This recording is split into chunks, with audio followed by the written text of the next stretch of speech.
Hello दोस्तों, स्वागत है आप सभी का आपके अपने यूट्यूब चैनल S1 क्लासेस में। हम इस वीडियो में देखने वाले हैं उत्तर प्रदेश सहायक अध्यापक भर्ती परीक्षा 2018 में आयोजित हुई थी परीक्षा। उसमें पूछे गए मैथ्स और रीजनिंग के क्वेश्चंस को। मैथ्स के 20 प्रश्न और रीजनिंग के 5 प्रश्न इसमें इंक्लूड किए गए हैं और यही एग्ज़ाम में आए भी थे। हम इनका डिटेल सोल्यूशन देखेंगे और लास्ट में एनालिसिस भी करेंगे कि 20 प्रश्न जो आए थे मैथ्स के वो कौन कौन से टॉपिक से आए थे और क्या वो टॉपिक हमारे सिलेबस में मेंशन थे या नहीं। और ऐसे ही रीजनिंग का भी एनालिसिस करेंगे और हम एकदम डिटेल से अच्छे से प्रश्नों को समझते हुए हल करेंगे। अब वीडियो को स्टार्ट करने से पहले अगर आप चैनल पर नए हैं तो कृपया चैनल को सब्सक्राइब कर लीजिए और अंत में अगर आपको वीडियो हेल्पफुल लगे तो वीडियो को लाइक, शेयर और कमेंट अवश्य करिएगा। चलिए अब स्टार्ट करते हैं वीडियो को और देखते हैं कि पहला प्रश्न क्या पूछा गया था हमारे सुपर टेट 2018 में। और यह पेपर इसलिए भी मतलब काफ़ी हेल्पफुल हो जाता है कि ताकि अगर आप कोई और नेक्स्ट सुपर टेट की तैयारी कर रहे हैं या फिर एग्ज़ाम देने वाले हैं तो फिर प्रीवियस ईयर पेपर्स के क्वेश्चंस को देखना काफ़ी मस्ट हो जाता है कि आप देख के ही जाइए पेपर में और प्रश्नों के नेचर को कि कैसा प्रश्न आता है और उसको सॉल्व करने का अप्रोच क्या होना चाहिए, ये सब। तो उम्मीद है आप भी समझेंगे और वीडियो को पूरा देखेंगे। चलिए देखते हैं पहला प्रश्न क्या था। ये रहा हमारा पहला प्रश्न जो कि रेशियो से पूछा गया है और इसमें कहा गया है कि यदि A ratio B equals to, लिखते जाता हूँ और अच्छे से समझाता हुए कहा है कि A ratio B means ratio का मतलब होता है अपान बी होता है। ओके, तो हम इसको ये भी लिख सकते हैं 3/4 means A ratio B equals to 3/4 and B upon C means B ratio C का मान कितना दिया है 6/7 और हमको फाइंड क्या करना है A ratio B ratio C की वैल्यू निकालनी है। अब हम क्या करेंगे A ratio B ratio C की निकालने के लिए देखिए यहाँ बी मीडिएटर का काम कर रहा है। मतलब अगर ए और रेशियो बी में देखेंगे तो यहाँ बी आ रहा है और बी और सी में भी बी आ रहा है। मीन्स बी को आप इक्वल करके रेशियो आप फाइंड कर सकते हैं। तो बी को इक्वल करने के लिए क्या करना होगा, यहाँ देखिए बी की वैल्यू 4 है और यहाँ 6 है, तो 6 और 4 का एलसीएम लेंगे तो कितना आएगा 12। तो हम इन बी को 12 बना देते हैं बस। तो 12 बनाने के लिए क्या यहाँ मतलब दूसरे वाले जो बी बाई सी में है उसमें हम 2 से मल्टीप्लाई करेंगे। ठीक है, तो ये हो गया इंटू टू और यहाँ हम 12 करने के लिए किससे मल्टीप्लाई करेंगे 4 का 3 से। ओके, तो यहाँ भी 3 से मल्टीप्लाई करेंगे बस। अब देखिए ए की वैल्यू कितना हो गया 9 और बी की वैल्यू देखिए यहाँ 12 हो गया और यहाँ भी 12 हो जाएगा। तो 9 रेशियो 12 रेशियो और 7 का 2 से मल्टीप्लाई करेंगे तो कितना आएगा 14। ये हमारा क्या रहा आंसर। आप इसको और तरीके से भी लिख सकते हो मल्टीप्लाई बाई 2। मान लीजिए किसी ने गलती से एलसीएम, अगर गलती से क्या मतलब एलसीएम 12 की जगह 24 ले लिया तो उसका भी आंसर सही माना गया था उस समय। मान लीजिए इसी को किसी ने लिख दिया हो कि मीन्स 2 से गुणा करके 18, एक सेकेंड सॉरी, तो अगर इसी को 2 से मल्टीप्लाई करके 18 और 24 रेशियो 28 अगर किसी ने लिख दिया था तो उसका आंसर सही माना गया था। इसको एक आंसर और लिख सकते हैं जो कि पीएनपी ने अपने फाइनल आंसर की में भी दिया था, इसको डिवाइड बाई 2 से करके। तो डिवाइड बाई 2 नहीं 3 से, क्योंकि देखिए 9 में भी 3 का डिवाइड हो जाएगा, 12 में भी, और यहाँ नहीं होगा तो लिख लेंगे। मीन्स इसका आंसर ए भी हो गया था कि 9 को अगर 3 से डिवाइड करेंगे 3 रेशियो, 12 को 3 से डिवाइड करेंगे तो 4 रेशियो और 14 को डिवाइड करेंगे तो इतना। इसका मतलब उस टाइम आंसर की में 3 आंसर, क्योंकि आप जानते होंगे कि डिस्क्रिप्टिव पेपर हुआ था उसमें ऑप्शन नहीं दिए गए था, आपको लिखना था। तो 3 तरीके से आंसर लिखा जा सकता था। आप ये पहला वाला रेशियो लिखिए तो भी सही माना गया था, ये वाला भी सही माना गया था और ये वाला भी। उम्मीद है आपको भी समझ में आया होगा और ऐसे क्वेश्चंस अक्सर आते रहते हैं एग्जाम में और ये इजी कह सकते हैं, इस प्रश्न का लेवल इजी था। चलिए देखते हैं अगला प्रश्न। ये क्वेश्चन नंबर 2, इसमें कहा कि पूछा गया कि यदि एक समचतुर्भुज की प्रत्येक भुजा 100 मीटर तथा एक विकर्ण 160 मीटर हो तो समचतुर्भुज का क्षेत्रफल ज्ञात कीजिए। तो ये फार्मूला बेस्ड क्वेश्चन है, तो सबसे पहले आपको समचतुर्भुज का क्षेत्रफल पता होना चाहिए। तो समचतुर्भुज का क्षेत्रफल क्या होता है बताइए, इसका क्षेत्रफल फार्मूला क्या होता है 1/2 into diagonal first D1 means पहला विकर्ण गुणे दूसरा विकर्ण, ये इसका फार्मूला होता है। ओके, समचतुर्भुज का क्षेत्रफल निकालेगा। तो यहाँ आपको पता क्या क्या होना चाहिए, क्षेत्रफल निकालने के लिए आपको पता होना चाहिए विकर्णों का गुणनफल, मतलब ऐसे कह सकते हैं कि विकर्णों का गुणनफल बटा 2 इसका क्षेत्रफल होता है। यहाँ एक विकर्ण तो आपको पता है 160 मीटर, लेकिन D2 मीन्स दूसरे विकर्ण का मान आपको नहीं पता है, बस आपको यही निकालना है। आप निकालेंगे कैसे, सबसे पहले एक समचतुर्भुज बनाएंगे। चलिए समचतुर्भुज को अच्छे से देखते हैं, ये रहा समचतुर्भुज। यानी समचतुर्भुज आप जानते हैं टोटली स्क्वायर नहीं होता, एक मिनट फिर से बनाते हैं इसको, टोटली स्क्वायर नहीं होता और थोड़ा सा कर्व्ड होता है, मीन्स मुड़ा हुआ होता है। समचतुर्भुज स्क्वायर का ही फॉर्म होता है, बस अंतर इतना होता है कि समचतुर्भुज में जो प्रत्येक कोण होता है वो 90 का डिग्री का होता है और इसमें 90 डिग्री का नहीं होता। मान लीजिए हमने ABCD एक समचतुर्भुज बना दिया और इसके विकर्ण, AC एक विकर्ण हो गया, विकर्ण जानते हैं ये, और BD दूसरा विकर्ण हो गया। हमारा AC पहला विकर्ण और BD दूसरा विकर्ण हो गया। और समचतुर्भुज की ये भी एक प्रॉपर्टी होती है कि जो इसके विकर्ण होते हैं वे बराबर नहीं होते, मीन्स AC हम बराबर नहीं करेंगे किसके, BD के, मीन्स ये बराबर नहीं है, लेकिन क्या है ये एक दूसरे को समद्विभाजित करते हैं, है ना, बाइसेक्ट करते हैं। और एक खासियत ये भी है, मान लीजिए अगर ये O पे इंटरसेक्ट किए हैं, ये 90 डिग्री पे भी क्या करते हैं, एक दूसरे को कट करते हैं, मीन्स विकर्ण एक दूसरे को 90 अंश पे काटते हैं। विकर्ण एक दूसरे से बराबर नहीं होते हैं और ये एक दूसरे को समद्विभाजित करते हैं, मीन्स हम कह सकते हैं कि OB मतलब A वाला पार्ट इसके बराबर होगा। हम कह सकते हैं OB इक्वल्स टू किसके होगा, OD, और OC इक्वल्स टू OA के हो जाएगा। ये हम कह सकते हैं क्योंकि ये प्रॉपर्टी होती है कि जो विकर्ण होते हैं वो बाइसेक्ट करते हैं, समद्विभाजित करते हैं बस, लेकिन बराबर नहीं होते हैं, अलग अलग होते हैं और 90 अंश पे भी काटते हैं। और हमको पता क्या है, पता ये है कि मतलब प्रत्येक भुजा का मान 100 मीटर है, मतलब ABBC, मतलब यहाँ भुजा भी बराबर होती है क्योंकि यह भी एक प्रकार का क्या होता है, स्क्वायर ही होता है, बस एंगल का मतलब मैटर होता है कि इसमें एंगल 90 का नहीं होता है। और तो 100 100 हम लिख सकते हैं, ठीक है, 100 100 100 इसकी क्या होगी, साइड हो गई। और एक विकर्ण हम मान लेते हैं कि BD हमारा क्या है, ये BD हमारा दिया है, मान लीजिए BD पहला विकर्ण दिया है 160, लेकिन जब डिवाइड करेंगे, मीन्स अगर हम सिर्फ OB का मान निकालें, OB का इसका मान सिर्फ OB को निकालेंगे तो 160 को 2 से डिवाइड करेंगे तो कितना हो जाएगा, 80। ओके, अब हमको निकालना किसको है, अगर AO को हम निकाल लें तो हमारा काम हो जाएगा। आप देख पा रहे होंगे AO को अगर हम निकाल लें तो हमारा काम हो जाएगा। AO का दुगना करेंगे तो हमारा दूसरा विकर्ण AC हमको पूरा मिल जाएगा। अब AO को निकालेंगे कैसे, बस वही पाइथागोरस प्रमेय से, मीन्स आप जानते हैं कि एक जब समकोण त्रिभुज होता है, क्योंकि हम त्रिभुज AOB की बात कर रहे हैं। ओके, AOB की बात कर रहे हैं, यह एक समकोण त्रिभुज है और समकोण त्रिभुज में पाइथागोरस प्रमेय लगता है, आप जानते हैं। और ये भी आपको पता होगा कि जो 90 डिग्री के सामने होता है वो सबसे बड़ी भुजा होती है, मीन्स उसको कर्ण बोल सकते हैं। और बाकी एक भुजा ये हो गया लंब और ये हो गया आधार।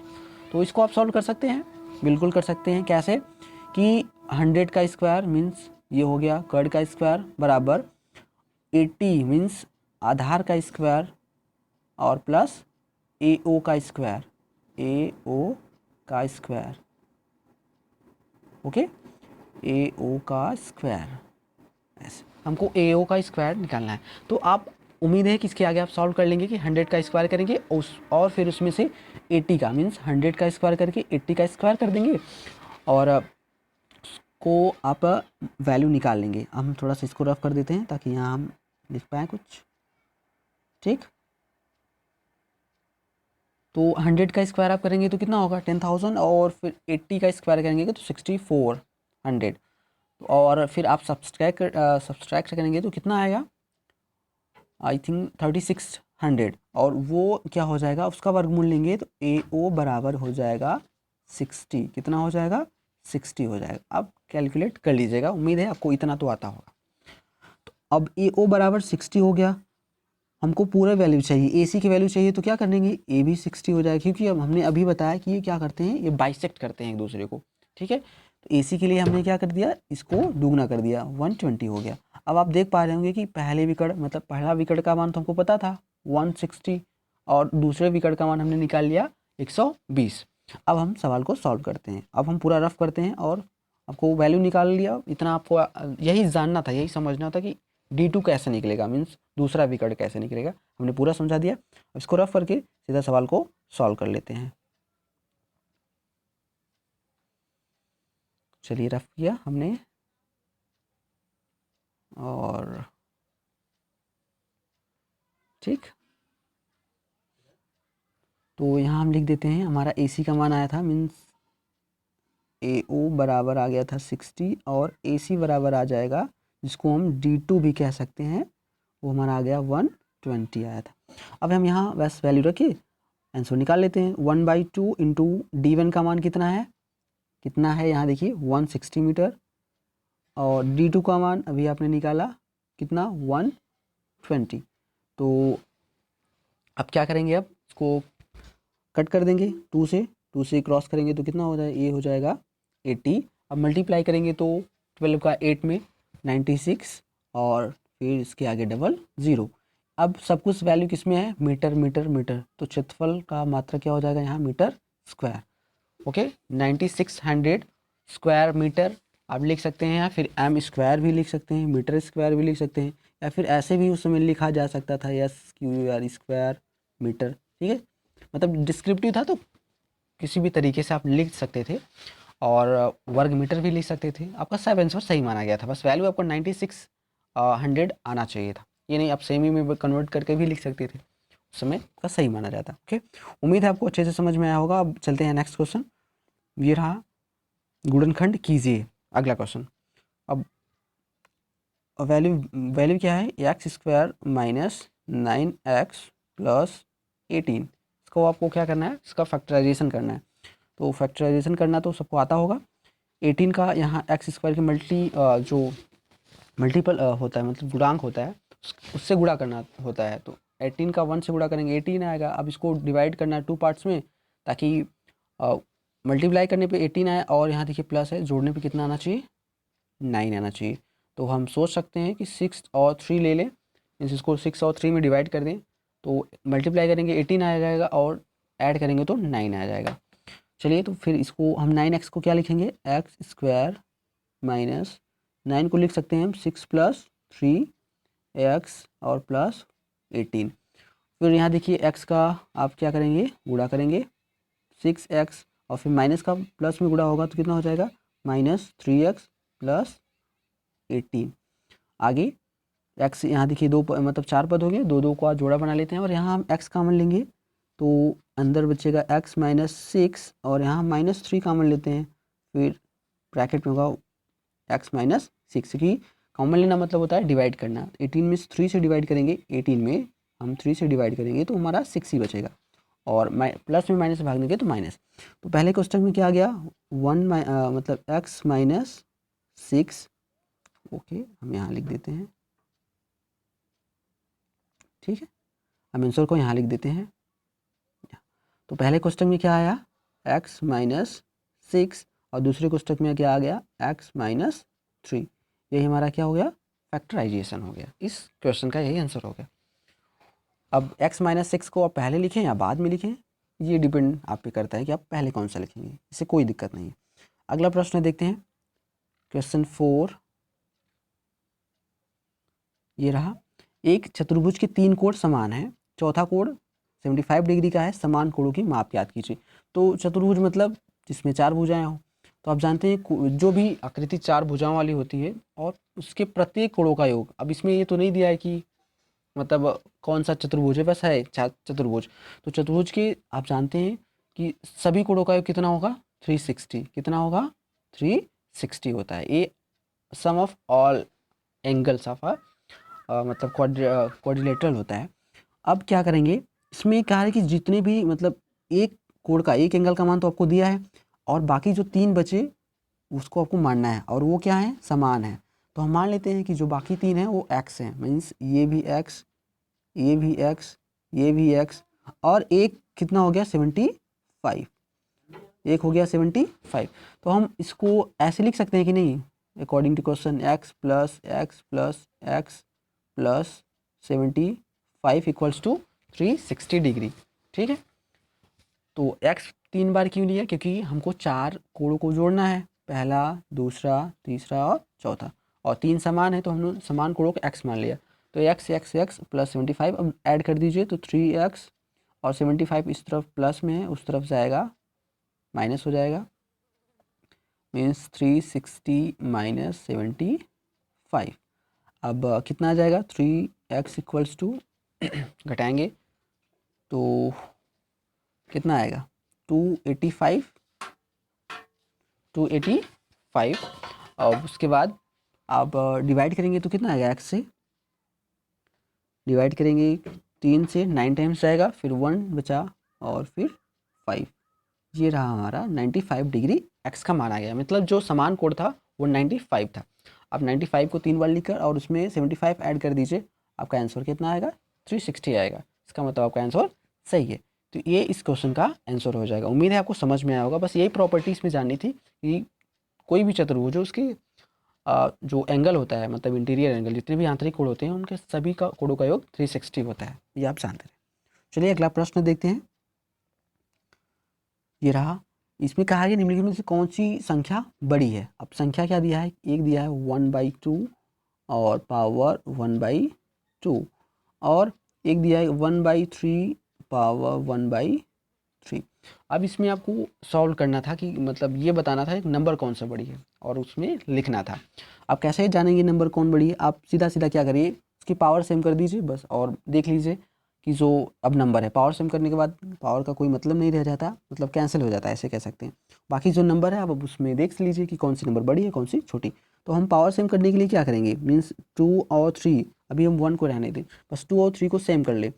तो 2 और 3 को सेम करने के लिए क्या करेंगे, इसको एलसीएम इसका लेंगे 6, ठीक है।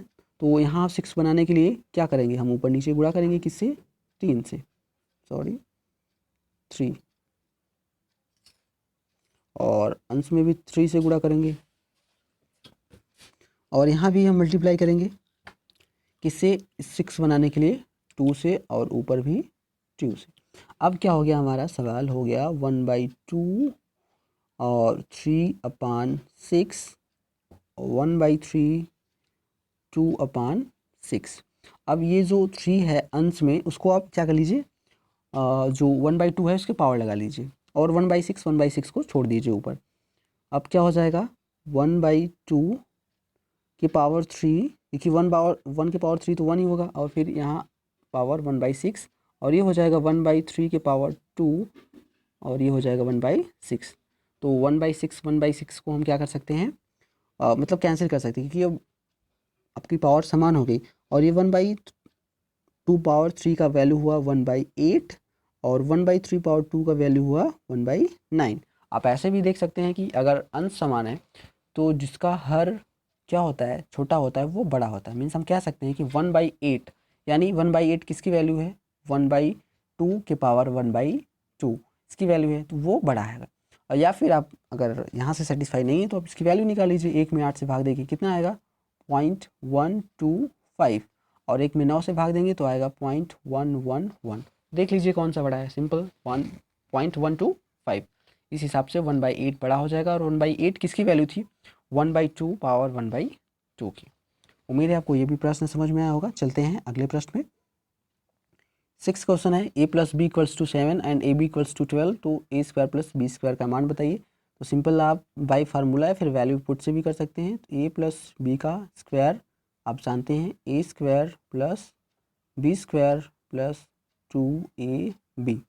तो a + b का मान दिया है 7, 7 का स्क्वायर कितना हो जाएगा, लिखने के लिए आपको लिख दे रहे हैं, लेकिन आप इसको मतलब डायरेक्ट कर सकते थे बिना पेन चलाए। 7 का स्क्वायर इक्वल्स टू, इसकी वैल्यू आपको फाइंड करनी है, और तो हम यही लिखे रहेंगे, a² + b² + 2ab का मान दिया है 12। अब ये हो गया, इसकी वैल्यू 49, और ये हमको पता करना है। और फिर ये 12 × 2 24, और ये +24 है, तो इस तरफ आएगा -24। बस आप इसमें सब्सट्रैक्ट कर दीजिए। तो 9 में से 4 गया, कितना हो गया, 5, और 4 में से 2 गया 25, इक्वल्स टू a² + b²। हमारी वैल्यू आ गई। या फिर मुझे लगाना होता तो मैं पेन भी नहीं चलाता, बस वैल्यू पुट करता कि ऐसा मतलब ए और बी का कुछ मानिए, ए और बी को कुछ अंक में मानिए, ताकि जोड़ने पे 7 आए और गुणा करने पे 12। तो 5 2 7, लेकिन 5 का 2 में गुणा करेंगे तो 12 नहीं आएगा, तो हम इसको नहीं ले सकते। नेक्स्ट ट्राई करते हैं 6 1 7, तो वहाँ भी 12 नहीं आएगा, गुणा करने पे जोड़ने पे 7 आ जाएगा। हम एक ट्राई नंबर करते हैं 4 और 3 को। ओके, तो 4 कामा 3, तो यहाँ देखिए ऐड करने पे 7 आ रहा है और इसका मल्टीप्लाई 12 आ रहा है। इसका मतलब ये वैल्यू एकदम इसको सेटिस्फाई कर रही है कंडीशन को, बस इसका वर्क करके जोड़ दीजिए, क्योंकि हमको यही तो पूछा है ना, ए स्क्वायर प्लस बी स्क्वायर। तो ए 4 हो गया और बी 3, तो इसकी वैल्यू मतलब 4 की स्क्वायर 16 और 3 की 9 आ गया 25। तो ये आप माइंड में भी कर सकते थे। चलिए हाँ, तो चलिए नेक्स्ट क्वेश्चन देखते हैं। 7 नंबर, इसमें कहा कि यदि साधारण ब्याज पर रखा कोई धन 25 वर्षों में स्वयं का 2 गुना हो जाता है तो ब्याज की वार्षिक दर ज्ञात कीजिए। इसका डायरेक्ट फार्मूला भी होता है कि पहले मैं बेसिक बता देता हूँ, फिर डायरेक्ट फार्मूला से बताता हूँ। तो मान लीजिए आपको फार्मूला वगैरह कुछ नहीं पता है, लेकिन बेसिक फार्मूला तो पता होगा ना, मतलब S I equals to, basic formula मतलब simple interest equals to PRT, means principal into rate into time upon 100। ये तो पता ही होगा, इतना नहीं पता होगा तब सवाल नहीं सॉल्व कर सकते। फिर क्या कह रहा है कि मतलब साधारण ब्याज पर रखा कोई धन 25 वर्षों में, मीन्स टाइम दिया है, और स्वयं का 2 गुना हो जाता है। तो मान लीजिए पहले जो प्रिंसिपल था, पहले प्रिंसिपल और फिर बाद में अमाउंट, तो प्रिंसिपल x था, तो 25 वर्षों बाद आपका दुगना हो गया, स्वयं का जो प्रिंसिपल था वो दुगना हो गया अभी। और वो बन के अब वो क्या बन गया, अमाउंट बन गया, मतलब x था प्रिंसिपल, हमने लगाया और 2x हो गया। तो यहाँ से SI कितना आया, SI हम कैसे नहीं निकालते हैं, अमाउंट में से क्या करते हैं, अमाउंट माइनस प्रिंसिपल, यही तो करते हैं ना। तो 2x में से हम x निकाल देंगे, सॉरी, तो x निकाल देंगे, कितना बचेगा x, मतलब हम यहाँ SI की जगह x रखेंगे और p को हमने माना है x ही इंटू R हमको ज्ञात करना है, और T 25 अपॉन 100। बस x से x कैंसिल हो जाएगा और फिर 25 4 टाइम्स, तो R बराबर कितना आ गया 4%। ये आपका आंसर रहा। और मैं जो फार्मूले की बात कर रहा था, मैं फार्मूला बता रहा हूँ, आप लोग वैल्यू पुट करके वहाँ मान निकाल सकते हैं।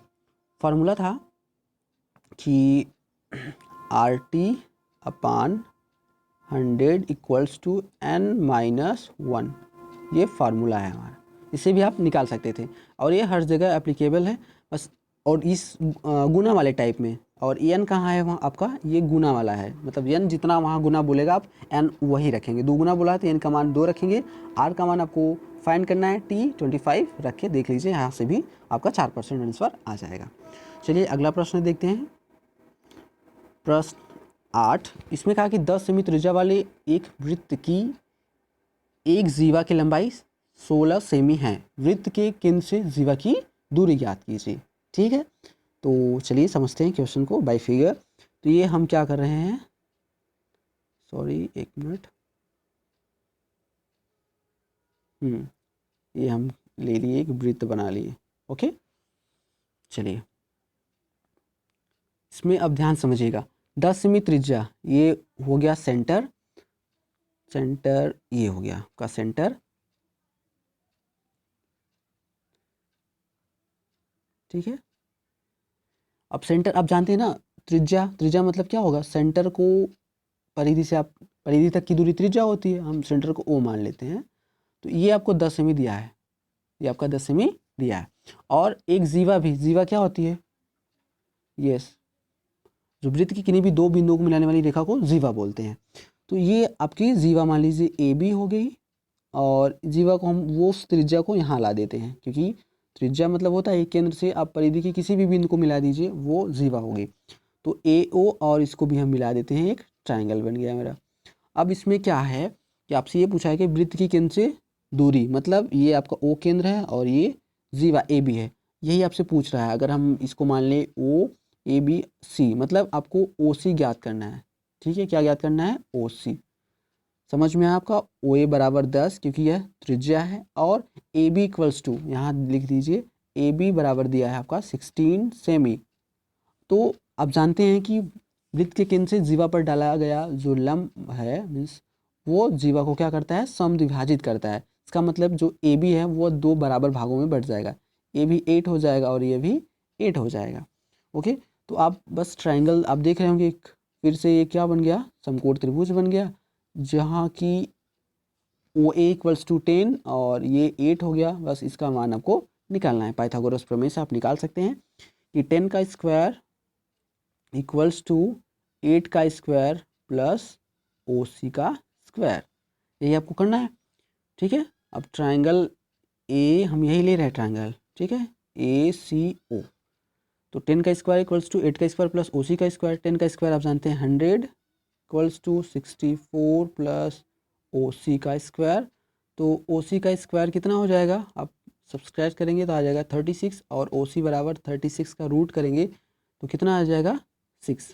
कितना आ जाएगा 6 सेमी, ये भी लिखेंगे या फिर हिंदी में भी लिख सकते हैं, सेंटीमीटर से यहाँ लिखा है। ओके, तो ये आपका आंसर आया। इसको हम सही से थोड़ा सा कर देते हैं। ठीक है, तो 6 सेमी, ये सेमी है। चलिए, ये आंसर आएगा। उम्मीद है आपको ये भी अच्छे से समझ में आया होगा। अगला प्रश्न देखते हैं 9 क्वेश्चन नंबर। किसी परिमेय संख्या का हर उसके अंश से 8 अधिक है। यदि अंश को 17 तथा हर को 1 बढ़ा दिया जाए तो संख्या का मान 3/2 हो जाता है। परिमेय संख्या ज्ञात कीजिए। तो सबसे पहले एक भिन्न बनाते हैं। भिन्न की कंडीशन क्या है, एक परिमेय संख्या है, हर उसके अंश से, तो सबसे पहले हम मान लेते हैं उसका अंश क्या है, x है, और हर अंश से कितना अधिक है, 8 अधिक है। ये अभी आपकी परिमेय संख्या हुई पहले कंडीशन के अकॉर्डिंग कि उसका हर अंश से 8 अधिक है। बिल्कुल, हमने x + 8 कर दिया। अब आगे बढ़ते हैं। यदि अंश को 17 और अंश को हम 17 बढ़ा रहे हैं तो +16 कर दे रहे हैं, सॉरी 17, और जो हर है तथा हर को 1 बढ़ा दिया तो प्लस से कर दिया, तो इसकी वैल्यू किसके इक्वल हो गई, 3/2 के। बस इसी को आपको सॉल्व करना है। आप कितना जल्दी सॉल्व कर लेते हैं ये आपको ऊपर है। तो ऐसे क्रॉस मल्टीप्लिकेशन करते हैं। 2x + 17 × 2 34 इक्वल्स टू 3 का गुणा करेंगे तो 3x + 8 और 1 9, और 9 को डायरेक्ट हम 3 में गुणा करेंगे तो कितना हो जाएगा 27। अब 2x 3x में से आप ऐसा करिए, मतलब इसको हम ऐसे लिख सकते हैं ना, 34 - 27 को इधर लाइए इस पक्ष में, और 3x माइनस इस 2x को इस तरफ लेकर जाइए। तो आपका आंसर कितना आ गया, x इक्वल्स टू, घटा दीजिए, कितना आ जाएगा 7। कितना 7। तो x इक्वल्स टू 7। आपने सोचा होगा कि ये आंसर तो आया नहीं, ये आंसर नहीं है। अभी आपसे पूछा गया कि परिमेय संख्या ज्ञात कीजिए। तो परिमेय संख्या आपने क्या माना था, x/x + 8। तो आपका आंसर भी कितना आया, x का मान आया 7 और अपान 8 इसमें ऐड कर दीजिए तो कितना आ जाएगा 15। ये आपका आंसर है। ठीक है, आपको आंसर 7 के रूप में नहीं लिखना था, 7/15 के रूप में लिखना था। उम्मीद है ये भी क्वेश्चन अच्छे से समझ में आया होगा। बस ये आपको स्टार्टिंग वाला पॉइंट अच्छे से ध्यान से करना था बस। उसके बाद +17 + 1 करके मल्टीप्लाई कर दीजिए, हो जाएगा। चलिए अगला प्रश्न देखते हैं। 10 क्वेश्चन नंबर 10। एक परीक्षा में 94% छात्र उत्तीर्ण हुए और 33 छात्र फेल हुए। परीक्षा में कितने छात्र सम्मिलित हुए।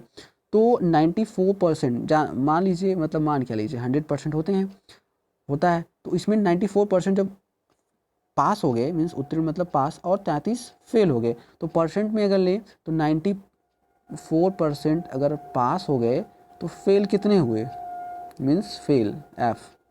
ठीक है, तो फेल कितने हुए, 100 में से 94 घटा देंगे तो 6% आ जाएगा। 6% फेल हो गए, और जो ये 6% फेल हुए हैं वो किसके बराबर हैं, 33 के बराबर है। बस आपको यही अब 100% का मान निकालना है ना। परीक्षा में कितने छात्र सम्मिलित हुए हैं, क्योंकि सम्मिलित तो 100% हुए होंगे, उसमें से 94 पास हुए और 6% फेल हुए। तो जो 6 की वैल्यू, मतलब 6% की वैल्यू है वही दिया है 33। तो हम इसको डिवाइड कर लेते हैं क्या। आप कैसे सॉल्व करना चाहते हैं ये आपके ऊपर है, आपको 100% निकालना है। तो मैं देखिए कैसे सॉल्व करूँ। पहले इसको 3 से डिवाइड कर दीजिए, 3 से कट करेंगे तो ये देखिए कितना हो जाएगा 2%। 3 से कट करें ना, 3 दूना 6, और यहाँ 3 से डिवाइड कट करेंगे तो 3 1 = 3, 3 1 = 1, 3 1 = 3 ही होता है। तो ये हो गया। अब हमको 2 को 100 बनाना है तो ×50 यहाँ कर दीजिए और ×50 यहाँ कर दीजिए। तो 100% इक्वल्स टू कितना आया 550। इतने लोग शामिल हुए थे, 550 लोग शामिल हुए थे। उम्मीद है आपको ये वाला पॉइंट समझ में आया होगा मैंने कैसे किया। पहले 2 से कट कर लिया और फिर 2% को 50 बनाना है, बस सॉरी 2% को 100% बनाना है, तो बस मल्टीप्लाई बाई 50 कर दीजिए दोनों तरफ, आपका इधर 100% हो गया, उधर आपका आंसर आ गया। चलिए, और आप वैसे भी कर सकते थे, 6 को इस तरह डिवाइड करिए, फिर 100 से दोनों तरफ गुणा करिए, वो भी कर सकते हैं। अगला प्रश्न देखते हैं। ये सेट थियरी से क्वेश्चन आया है। इसमें कहा कि यदि a equals to x such that x समबाहु त्रिभुज समद्विबाहु त्रिभुज है तथा b x such that x एक समबाहु त्रिभुज है, तो a यहाँ ये पूछा गया था, इंटरसेक्शन इसको बोलते हैं। ओके, इंटरसेक्शन, थोड़ा सा इसको यस मतलब उल्टा यू रहता है, फिर से एक मिनट, ठीक है, मतलब ये पूछा है, मैं यहाँ पे लिख दे रहा हूँ ए इंटरसेक्शन बी। अब इंटरसेक्शन बी मतलब क्या होता है, कॉमन। जैसे मैं कुछ एग्जांपल्स पहले आपको बताना चाहूँगा। जैसे मैं कोई ग्रुप सेट ले रहा हूँ, ठीक है, ए इक्वल्स टू 1 2 3 समझाने के लिए, और बी इक्वल्स टू मान लीजिए मैंने ले लिया 3 4 5, और मैं आपसे पूछूं मुझे ए इंटरसेक्शन बी का मान बताइए, तो इंटरसेक्शन मतलब होता है कि जो एलिमेंट आपका दोनों में कॉमन हो वही आपका आंसर होता है। जैसे अगर हमने एक सेट लिया ए और दूसरा बी, 1 2 3 3 4 5, और मैंने आपसे पूछा ए इंटरसेक्शन बी ज्ञात कीजिए, तो आपका आंसर कितना हो जाएगा, यहाँ देखिए 3 3 दोनों में कॉमन है, तो आपका आंसर हो जाएगा 3। और एक यूनियन होता है, तो यूनियन में क्या होता है, मतलब जो कॉमन होता है उसको भी लिया जाता है, और जो नहीं होता है उसको मतलब सबको ले लिया जाता है। जैसे इसी सवाल को मैं पूछ लूँ ए यूनियन बी बताइए, तो आप बताते 1 2 3 4 5, मतलब सब ले लीजिए, कॉमन वाला भी और अनकॉमन भी। तो ये आपको समझ में आया। उम्मीद है कि इंटरसेक्शन क्या होता है, सिर्फ कॉमन वाला पार्ट लेते हैं बस। अब इस सवाल को देखते हैं, इसको हम रफ करते हैं और इस सवाल को देखते हैं, इसको इरेज करते हैं फिर। और ये कह सकते हैं हम इसको थोड़ा सा आउट ऑफ सिलेबस आया था, क्योंकि सिलेबस में आपके सेट थियरी नहीं दिया है, तो ये जो एडवांस थोड़ा सा मैथ पढ़ा होगा वही सॉल्व कर सकता था, और बाकी सबके लिए थोड़ी सी प्रॉब्लम क्रिएट हो सकती थी। आप समझिए पहले, तो हम एक समद्विबाहु त्रिभुज बना रहे हैं, क्योंकि ए क्या है, एक समद्विबाहु त्रिभुज है। समद्विबाहु आप जानते हैं कि जैसे अगर मान लीजिए कि ये 1 सेमी है, ये 1 सेमी है भुजा, और ये 2 सेमी है, तो 2 भुजा मतलब समद्विबाहु त्रिभुज मतलब ऐसा त्रिभुज जिसकी 2 भुजाएं बराबर हो। और बी को दिया है, बी को हम मान लेते हैं कि एक समबाहु त्रिभुज है। तो समबाहु त्रिभुज आप जानते हैं कि सभी भुजाएं, ऐसा त्रिभुज जिसकी ऑल साइड्स क्या हो, इक्वल हो। तो यहाँ हम मान लेते हैं कि सभी भुजाएं एक एक एक है। तो बताइए दोनों में कॉमन क्या होगा, क्योंकि आपसे इंटरसेक्शन बी पूछा है ना। तो हम ये कह सकते हैं, अच्छा ये आप ये बताइए कि क्या ए मतलब जो समद्विबाहु त्रिभुज है, क्या बी हो सकता है, मतलब कभी समबाहु त्रिभुज हो सकता है? तो आप कहेंगे नहीं, क्यों? क्योंकि इसकी शर्त पूरी नहीं करेगा। समबाहु त्रिभुज का शर्त क्या होता है कि सभी साइड्स इक्वल होनी चाहिए, लेकिन यहाँ ऐसा नहीं है। और आप देखेंगे दूसरे केस में कि जो बी है मीन्स समबाहु त्रिभुज, क्या समद्विबाहु त्रिभुज हो सकता है? तो हम कहेंगे यस हो सकता है। क्यों? क्योंकि समद्विबाहु त्रिभुज की ये कंडीशन होती है कि कोई भी 2 साइड इक्वल होनी चाहिए।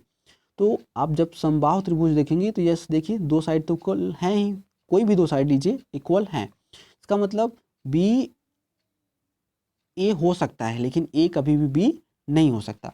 तो इसका आंसर क्या हो जाएगा, कॉमन क्या हुआ, कॉमन आपका हुआ समबाहु त्रिभुज। ठीक है, मीन्स आंसर आपको क्या लिखना था, बी, और या फिर बी के रूप में आप लिखना था, या फिर आप ऐसे लिखिए कि एक्स सच दैट एक्स एक समबाहु त्रिभुज है, समबाहु त्रिभुज है। ठीक, आप इसको भी आप लिख सकते हैं। अब या तो आंसर बी दीजिए, और या फिर एक्स एक समबाहु त्रिभुज है। चलिए अगला प्रश्न देखते हैं। 1 सेकेंड, यहाँ कॉमन क्या होगा, सॉरी मैंने गलत लिख दिया क्या, कि मैंने कहा मीन्स कॉमन होना चाहिए, 1 मिनट, दोनों में कॉमन तो समद्विबाहु त्रिभुज है ना, समबाहु त्रिभुज नहीं है। तो यहाँ जो आंसर आपको लिखना था, आंसर चेंज कर लीजिए बस, आंसर चेंज कर लीजिए, मैंने समझाया एकदम सही था। बस आपको आंसर में ये लिखना है, ये ब्लैक कर लीजिए जैसे था वैसे। आंसर आपको ये लिखना था आंसर ए, क्योंकि ए ही दोनों में कॉमन है, मतलब यहाँ तो है ही और इसमें भी शामिल है, बी वाले में भी। और यहाँ आप आंसर क्या लिखेंगे कि या तो ए भर लिख के छोड़ दीजिए या फिर A intersection B equals to फिर एक्स सच दैट एक्स एक समद्विबाहु त्रिभुज है, समद्विबाहु त्रिभुज है। ठीक, ये आपको आंसर देना था। मेरे हिसाब से ये आंसर ज़्यादा परफेक्ट है। चलिए अगला प्रश्न देखते हैं। 12 यदि 10 पुस्तकों का मूल्य 8 पुस्तकों के विक्रय मूल्य क्या बिक्री मूल्य के बराबर हो तो लाभ या हानि प्रतिशत ज्ञात कीजिए। तो इसका शॉर्टेस्ट फॉर्मूला होता है, मीन्स शॉर्टेस्ट रूल होता है, जो मेथड कह सकते हैं। 10 पुस्तकों का CP इक्वल्स टू कर दीजिए 8 पुस्तकों के सेलिंग प्राइस के। तो CP अपान SP कितना हो जाएगा 8/10। तो इसको आप मतलब सिंप्लीफाई करके 4/5 भी लिख सकते हैं, 2 से कट करके। अब देख लीजिए कि आपको लाभ हुआ कि हानि, तो देख पा रहे होंगे आपको क्या हुआ, प्रॉफिट हुआ 1 का। प्रॉफिट कितने हुआ 1 का, किस पे, CP कितनी है 4 × 100 इक्वल्स टू कितना आ गया आपका 25% लाभ। ये भी आपको लिखना था, 25% आपको लाभ हुआ। या फिर आप ये भी लिख सकते हैं, मीन्स अगर कोई ऐसा सॉल्व करे 100 मान के, तो उसका आंसर क्या आ जाएगा 200 आ जाएगा। 200/8 मतलब कर सकते हैं आप, 200/8% भी आएगा। ठीक है, मीन्स 25% को आप इतना लिख सकते हैं। 25% की देखिए कट करिए, 200/8 को कट करेंगे तो 25% ही आएगा। इतना भी आप आंसर यहाँ में लिख सकते थे, क्योंकि अगर किसी ने 200/8% लिख दिया तो उसका भी आंसर सही माना गया था उस समय। चलिए अगला प्रश्न देखते हैं। इसमें कहा गया कि थ्योरम में ये नंबर है 569387 में 9 के स्थानीय मान एवं वास्तविक मान में अंतर। तो स्थानीय मान और वास्तविक मान मतलब इसे फेस वैल्यू कहते हैं, और स्थानीय मान मतलब प्लेस वैल्यू कहते हैं। तो 9 का हम स्थानीय मान निकालेंगे। सबसे पहले हम नंबर लिखते हैं 569387, और सिर्फ 9 का हमको निकालना है स्थानीय मान। तो आप जानते हैं कि स्थानीय मान कैसे निकलता है, ये इकाई, दहाई, सैकड़ा, हज़ार, 10,000 और लाख। तो 9 का हमको सिर्फ निकालना है, और इसकी जो प्लेस वैल्यू है कितनी है 1000। तो 1000 से गुणा कर देंगे तो कितना आ गया 9000। अब वास्तविक वैल्यू क्या होती है, किसी भी नंबर की फेस वैल्यू या वास्तविक वैल्यू वह खुद वही नंबर ही होता है। तो उसकी फेस वैल्यू हो गया 9। बस आपको डिफरेंस फाइंड करना था। तो डिफरेंस तो उम्मीद है सबको आता होगा कि 0 नहीं होगा माइनस, तो जानते हैं आप उधार लेगा, फिर ये 10 हो जाएगा। 10/9 मीन्स इससे उधार लेगा। ठीक है, तो ये होगा 10/9 मीन्स 1, कितना आया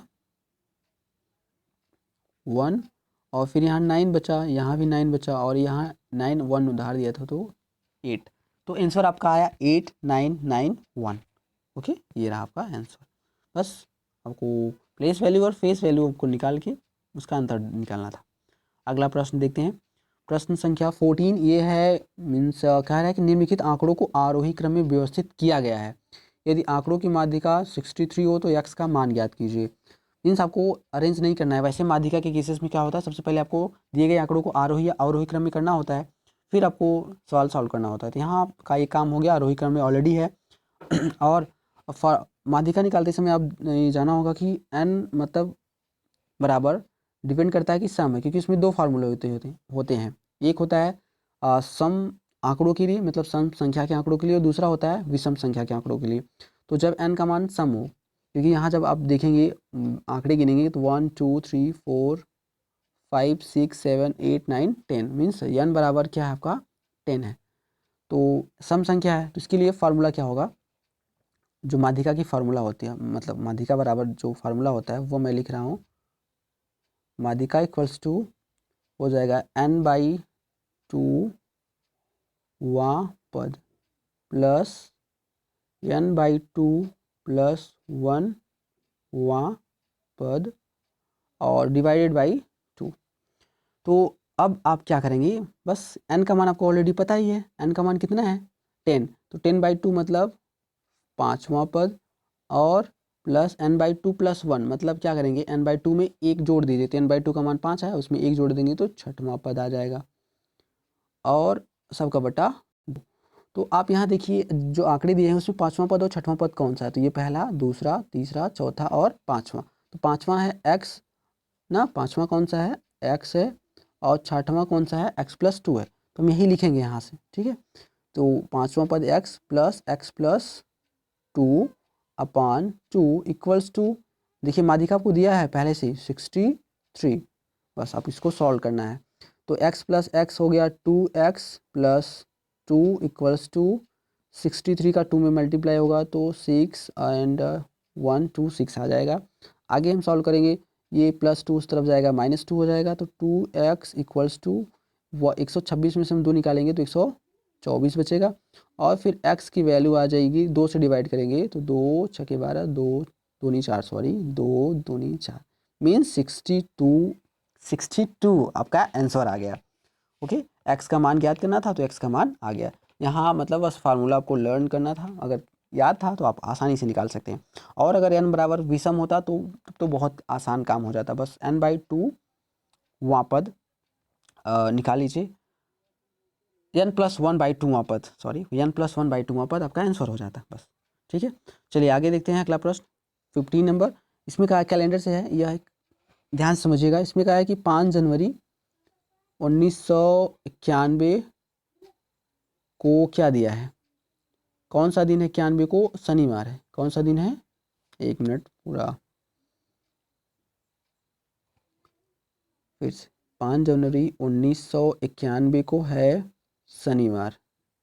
ओके, और आपको फाइंड क्या करना है कि 3 मार्च 1992 को कौन सा दिन होगा, 1992 को कौन सा दिन होगा, ये आपको निकालना है। और एक बेसिक रूल मैंने बताया है पिछले वीडियो में अपने कि जब हम नॉर्मल ईयर से नॉर्मल ईयर पे जाते हैं, मतलब नेक्स्ट ईयर में जाते हैं तो +1 होता है, अगर मतलब नॉर्मल ईयर से लीप ईयर में जाते हैं तो +2 होता है, मतलब 2 साल 2 दिन का अंतर होता है। जैसे अगर हम 2009 से 2010 में जा रहे हैं तो 1 तारीख अगर शनिवार है सपोज, तो जो अगली 1 तारीख होगी ना वो उसमें +1 हो जाएगा, संडे हो जाएगा।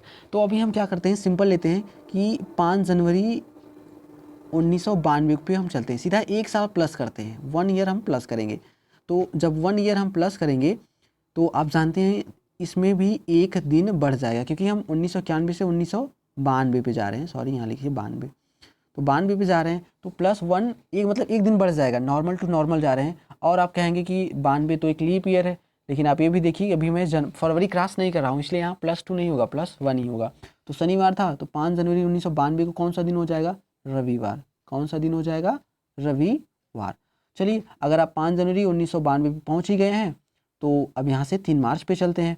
तो 5 जनवरी 31 दिन का होता है, तो एक्स्ट्रा दिन कितना बचा अभी आपके पास, 26, और ये जनवरी में, और फरवरी में आप जानते हैं 29 दिन होगा, और आपको 3 मार्च तक जाना है तो मार्च में 3 दिन हमने ले लिया।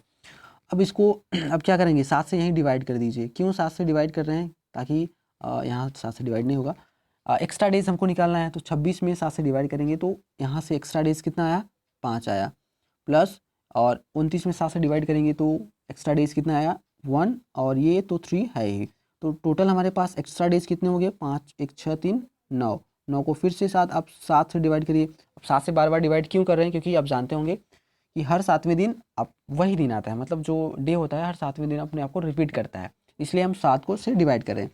तो 9 को 7 से डिवाइड करेंगे तो आंसर कितना, मतलब बच कितना रहा है, 2 बच रहा है। इसका मतलब ये हुआ कि रविवार में आप +2 कर दीजिए, आपका आंसर आ जाएगा। तो रविवार में +2 करेंगे तो क्या आ जाएगा, सोमवार, 1 ऐड करेंगे और 2 ऐड करेंगे तो मंगलवार। तो आपका आंसर क्या आया, मंगलवार। उम्मीद है आपको अच्छे से समझ में आया होगा, और कैलेंडर अच्छे से समझाने के लिए मैं अलग से वीडियो बनाऊंगा, फिर आपको कैलेंडर बिल्कुल अच्छे से समझ में आएगा। अगला प्रश्न देखते हैं, प्रश्न 16। इसमें कहा है कि यदि a - b = 4 एंड ab = 21 तो a³ - b³ का आपको वैल्यू ज्ञात करना है। आप क्या करिए, फॉर्मूले से भी कर सकते हैं, a³ - b³ का, या फिर वैल्यू पुट से, मैं वैल्यू पुट से डायरेक्ट करूँगा कि आप ऐसी कोई वैल्यू सोचिए, मतलब a और b की ऐसी कोई वैल्यू सोचिए कि घटाने पे 4 आए और गुणा करने पे 21। तो आप जानते हैं a की वैल्यू 7 और 3, 7 का 3 से गुणा 21 आएगा और घटाएंगे तो 4 आएगा। बस आप इसको सॉल्व कर लीजिए। तो आपको याद करना है ए क्यूब माइनस बी क्यूब, मतलब 7 का क्यूब माइनस 3 का क्यूब। अब क्यूब तो आपको याद होना ही चाहिए। तो 7 का क्यूब होता है 343 और 3 का कितना होता है 27। तो आप घटाएंगे तो कितना होगा 316, आपका आंसर आ जाएगा। ओके, बाकी आप फार्मूले से भी कर सकते हैं। फार्मूले से कैसे करेंगे अब आप खुद ट्राई कर लीजिएगा। हम देखते हैं अगला प्रश्न। फास्ट तरीके से आप, यही हम तो कहेंगे कि अगर ऐसा क्वेश्चन आया तो आप वैल्यू पुट से ही करिए, ज़्यादा बेटर रहेगा और एक्यूरेट आंसर भी आएगा और टाइम भी बहुत कम लगेगा। अगला प्रश्न देखते हैं, प्रश्न संख्या 17। इसमें कहा है कि एक समकोण त्रिभुज की परिमाप, समकोण त्रिभुज है, ठीक है, ये रहा समकोण त्रिभुज आपका, इसका परिमाप दिया है 24 सेमी। यदि इसके विकर्ण की माप 10 सेमी हो तो समकोण त्रिभुज का क्षेत्रफल। तो समकोण त्रिभुज के क्षेत्रफल का फार्मूला सबसे पहले आपको पता होना चाहिए, 1/2 गुणे आधार गुणे ऊंचाई, ठीक है, ये आपको पता होना चाहिए पहले। तो आधार आपको ना, आधार पता है ना आपको, ऊंचाई पता है, बस आपको ये पता है कि ये 10 सेमी है विकर्ण। अगर ये कोण भी 90 है तो जो विकर्ण होता है 90 अंश के सामने वाली भुजा होती है, तो 10 दे दिया। अब इसका परिमाप क्या है 24 सेमी, तो अदर परिमाप कैसे निकालेंगे। आप ये भी जानते होंगे कि ट्रिपलेट होता है, मीन्स 6 8 10 का। ट्रिपलेट मतलब ये है कि ये एक त्रिभुज की भुजाएं हो सकती हैं। तो आप इसको ऐड करेंगे, देखिए 24 आ रहा है, तो इसका मतलब ये हुआ कि अगर एक भुजा 10 है तो दूसरी भुजा कितनी होगी 6, और एक और भुजा जो हुई, मतलब दोनों भुजाएं 6 और 8 होंगी। तो आप देख सकते हैं ये ट्रिपलेट मतलब यही का जो सबसे बड़ी भुजा होती है 10 का स्क्वायर, वो किसके बराबर होगा 6 के स्क्वायर प्लस 8 की स्क्वायर की योग के बराबर होगा। इसका मतलब ये हमारा वैल्यू सेटिस्फाई हो गया और अब हम अपना क्षेत्रफल निकाल सकते हैं। और देखिए परिमाप आप जोड़ेंगे ना तो परिमाप भी 24 आ रहा है, 8 6 14 और 10 24, तो इसका मतलब सब कुछ फिट है, बस आप मान रख दीजिए। तो आधार हम रखेंगे 6 इंटू हाइट मीन्स लंब 8, तो 2 से कट करेंगे और आंसर कितना है आपका 24 सेमी स्क्वायर, क्योंकि सारी वैल्यू सेमी में दी है इसलिए सेमी स्क्वायर। अब इसको आप चाहे स्क्वायर सेमी लिखिए, चाहे सेमी स्क्वायर, चाहे वर्ग सेमी, ये आपके ऊपर था। चलिए अगला प्रश्न देखते हैं। इसमें है कि यदि 6 पुरुषों की 15 दिन की मजदूरी 2100 है तो 9 पुरुषों की 12 दिन की मजदूरी ज्ञात कीजिए। तो 6 मेल को मीन्स पुरुषों को मेल लिखेंगे और प्लस 15 डे की जो मजदूरी है वो कितनी है 2100 रुपये। अब आपसे ये पूछा है कि 9 पुरुष और 12 दिन की, तो सबसे पहले आप एक दिन की निकालिए। मतलब अगर हम कहें एक मेल की और एक दिन की मजदूरी कितनी होगी, तो होगा 2100 अपान 6 इंटू 15। मतलब आप इसे शिफ्ट कर दीजिए ना, 6 और 15 को उस तरफ लेकर चलिए, यहाँ गुणा है उस तरफ जाएगा भाग और यहाँ बचेगा एक और एक। अब हमसे जो पूछा है उसको कर लीजिए। 9 पुरुषों का पूछा है तो यहाँ आप लिख दीजिए 9 मेल इंटू, और 12 डेज करना है तो यहाँ 12 डेज कर दीजिए, इक्वल्स टू 2100 अपान 6 इंटू 15। और यहाँ आपने 9 और 12 से गुणा किया ना, तो यही गुणा आप इधर भी करेंगे, 9 इंटू 12। तो अब आप क्या करना है, आपको यहाँ कैंसिल करना है सब। देखिए तो कैंसिल करने पे कितना आता है, सबसे पहले आप कट कर सकते हैं 6 के, इसको 2 टाइम्स, और इसको 3 से 3 3 ज़ा 9 और 3 से 15 टाइम्स, और फिर 21 दूना 42, और सॉरी यहाँ भी 3 और दूना 6, 6 का गुणा 2100 में करके आपको 5 से भाग देना है।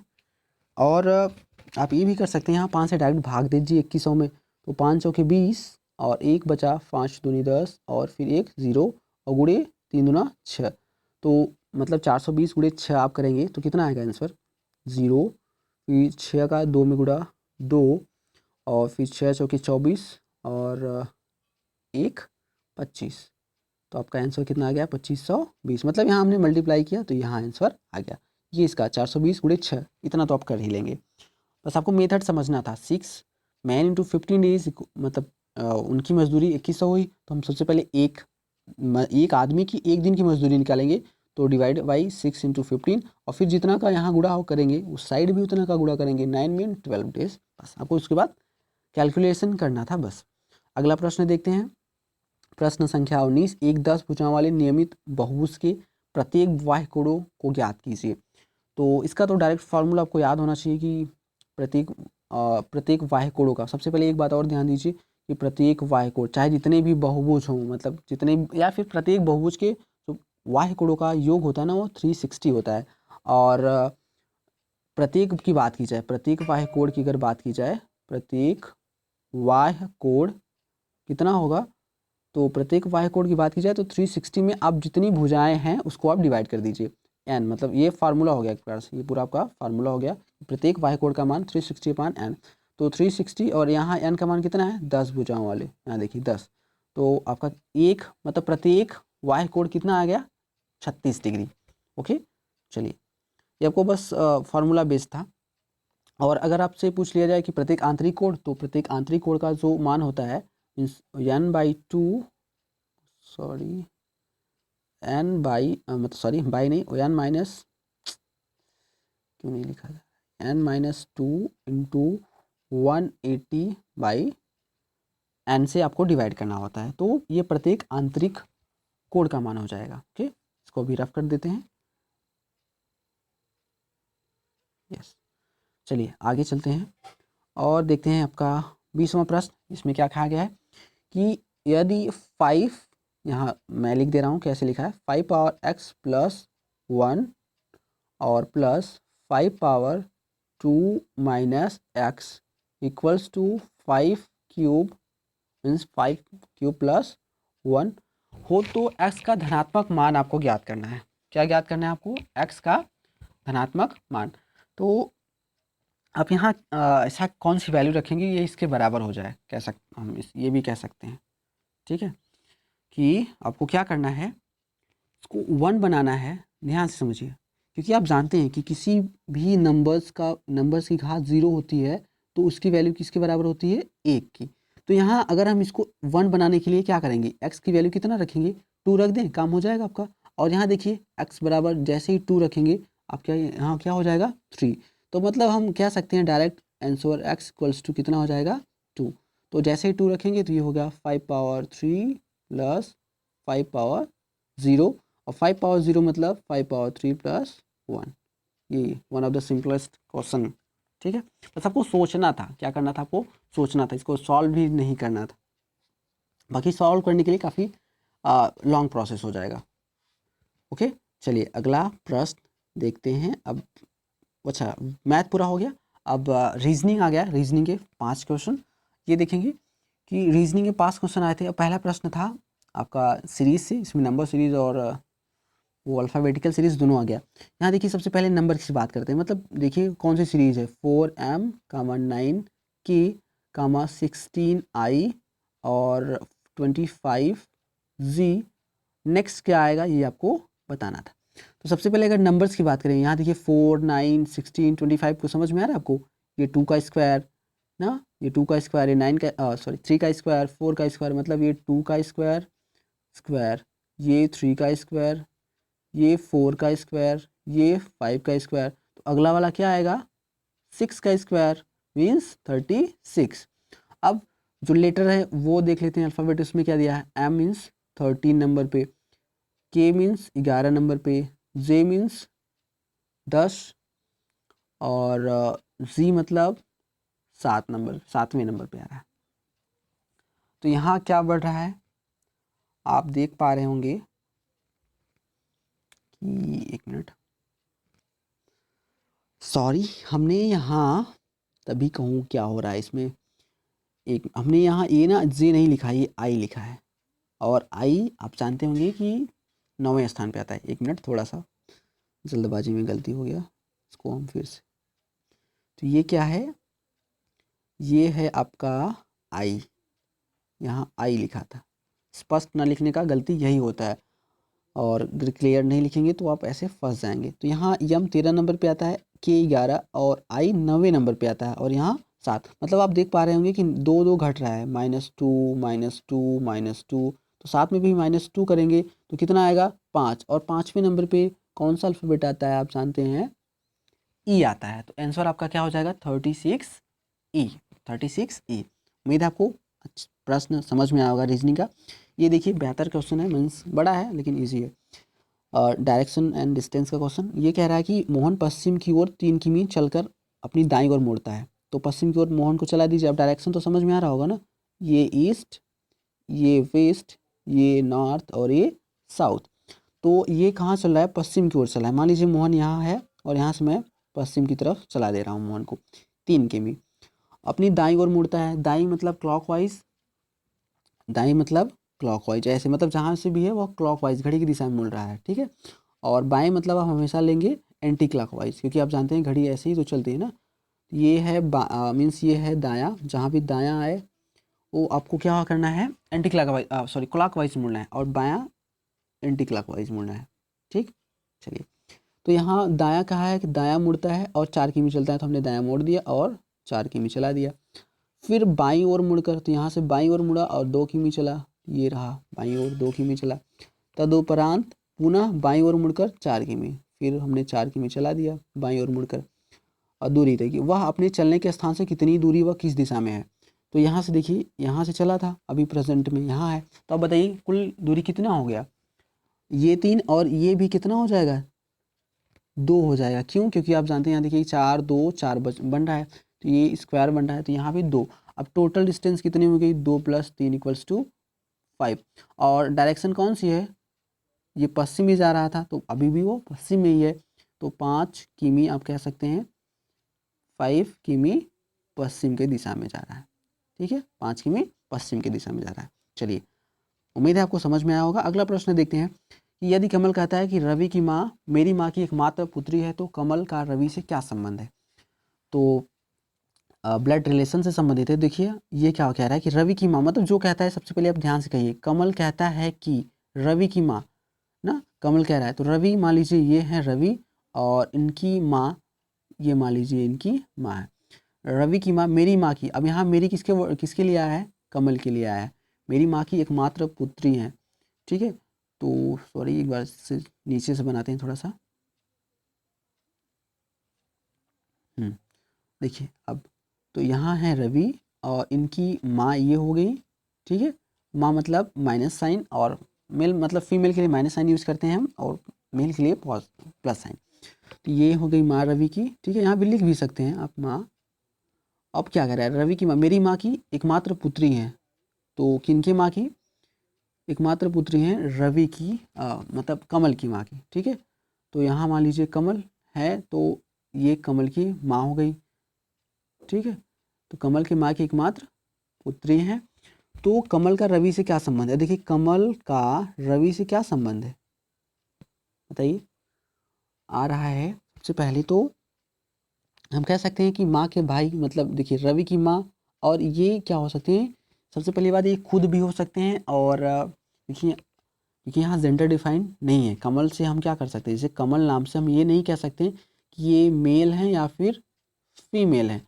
इसीलिए हम ये भी हो सकता है कि ये जो कमल है ये खुद रवि की माँ हो, या फिर कह सकते हैं कि ये इनके माँ के भाई हो। तो अगर इनके माँ के भाई हैं तब रवि के कौन हुए, मामा। कौन हुए, मामा। और रवि कमल का कौन हुआ, आप कह सकते हैं भांजा। कौन हुआ, भांजा। तो आप दोनों में से मतलब क्या आंसर लिख सकते हैं, मतलब आइए भी ऐसे लिखेंगे, आर के का भांजा है, ये लिख सकते हैं। या फिर आप ये लिखिए कि जो के है इसको आप के समझिएगा, ठीक है। ये के आर का क्या है, मामा है। दोनों आंसर आपका एकदम सही है। चलिए अगला प्रश्न देखते हैं।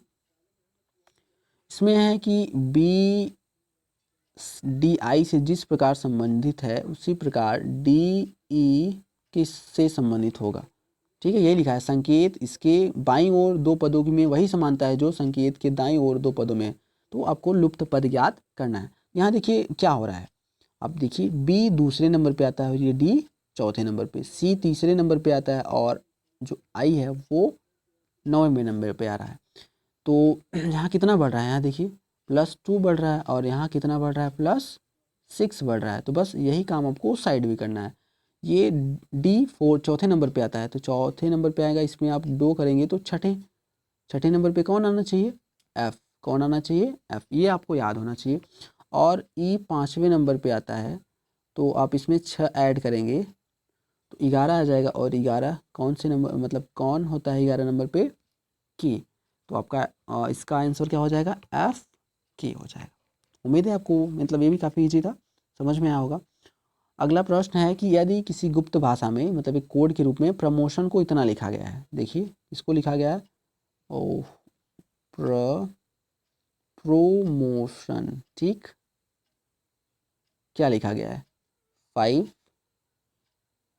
6 7 8 7 3 2 7 1। तो आपको किसको लिखना है, NOTTIO, एन को कोड के रूप में लिखना था।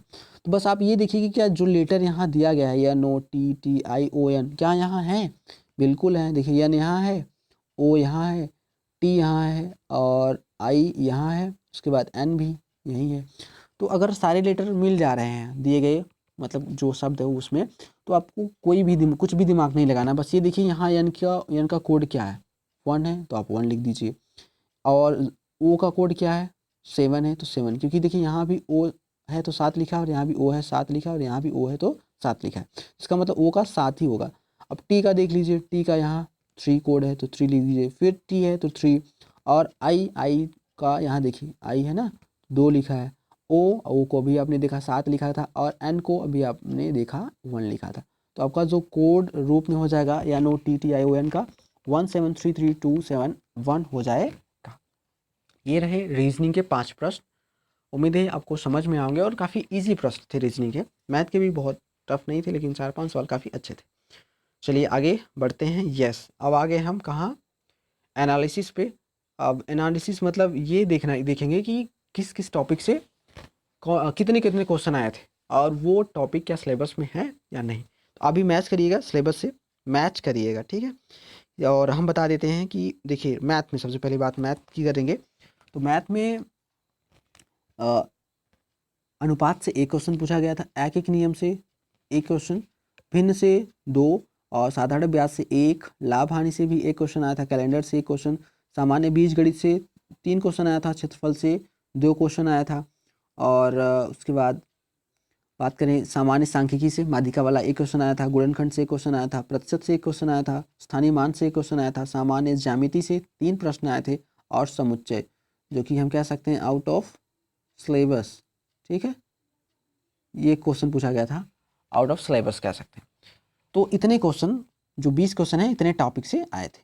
आप अभी मैच करिएगा कि क्या सिलेबस में ये टॉपिक है, मैंने तो देखा था, आप भी देखिएगा अपने स्तर पे।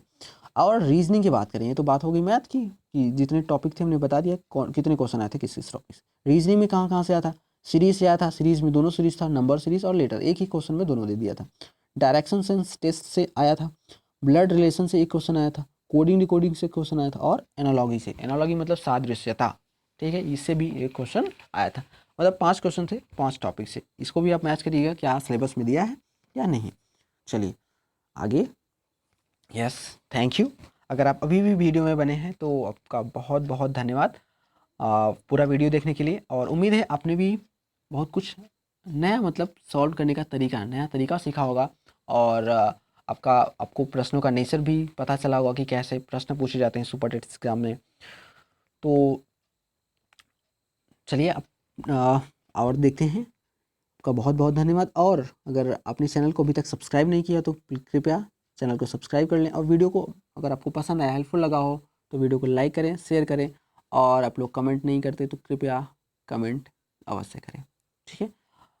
और इसी के साथ आपका बहुत बहुत धन्यवाद पूरा वीडियो के देखने के लिए। Thank you to.